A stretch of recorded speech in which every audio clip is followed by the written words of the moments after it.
दीपावली मनाने के पीछे कई कथाएं हैं। उनमें से 3 कथाएं जो बहुत प्रचलित है जानते हैं इस वीडियो के माध्यम से। पहली है महाकाव्य रामायण के अनुसार।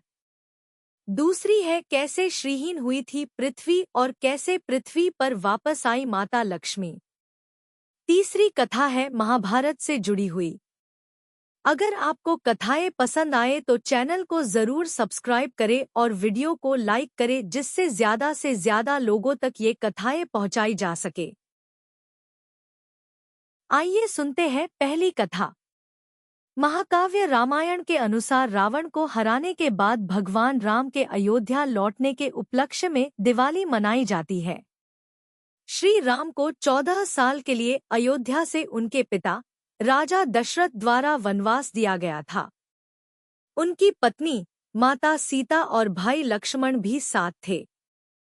तीनों ने 14 साल जंगलों में भटकते हुए विभिन्न चुनौतियों का सामना किया। वनवास के दौरान लंका के राजा रावण ने माता सीता का अपहरण कर लिया था। एक दिन जब माता सीता कुटिया में अकेली थी तब रावण ने संत का रूप धारण करके छल से उनका अपहरण कर लिया। दिव्य पक्षी जटायु बहादुरी से रावण से लड़ने की कोशिश करता है, लेकिन रावण माता सीता को समुद्र पार करके अपने राज्य लंका में ले जाता है। राम वानरों के राजा सुग्रीव और सेनापति हनुमान की मदद से लंका तक पहुंचने के लिए समुद्र पर पत्थरों राम ने रावण को हराया और माता सीता को बचाया। जब उनका वनवास समाप्त हुआ, राम, सीता और लक्ष्मण अपने राज्य अयोध्या लौट आए। अयोध्या के लोगों ने उनके स्वागत के लिए दिए जलाए और अपने घरों को सजाया। भगवान राम की अयोध्या वापसी अच्छाई की जीत का प्रतीक है। इसीलिए हम रोशनी का त्योहार दिवाली मनाते हैं। यह बुराई पर अच्छाई और अंधकार पर प्रकाश की जीत का प्रतीक है। आइए सुनते हैं दूसरी कथा। विष्णु पुराण के अनुसार एक बार देवराज इंद्र अपनी किसी यात्रा से वापस बैकुंठ धाम जा रहे थे।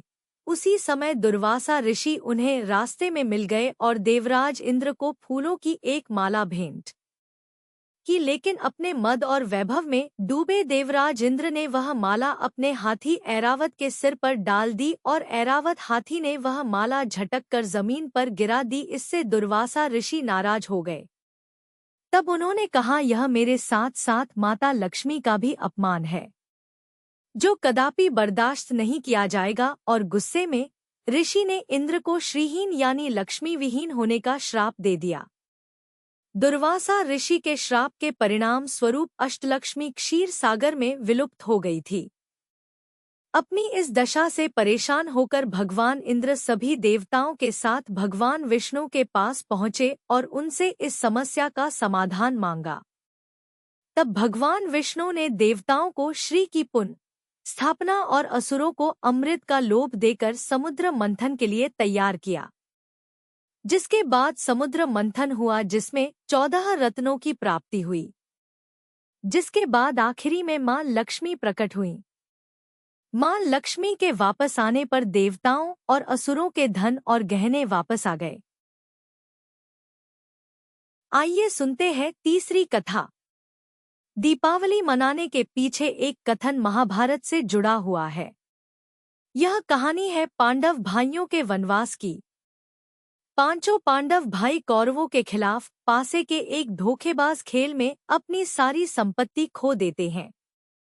वर्षों की कठिनाइयों के बाद पांडव और उनकी पत्नी द्रौपदी कार्तिक अमावस्या की रात में अपने राज्य वापस लौट आए। उनकी प्रजा उनकी वापसी पर खुश होकर मिट्टी के दीपक जलाती है। धन्यवाद। अगर आपको ये कथाएं पसंद आई तो लाइक और सब्सक्राइब जरूर करें।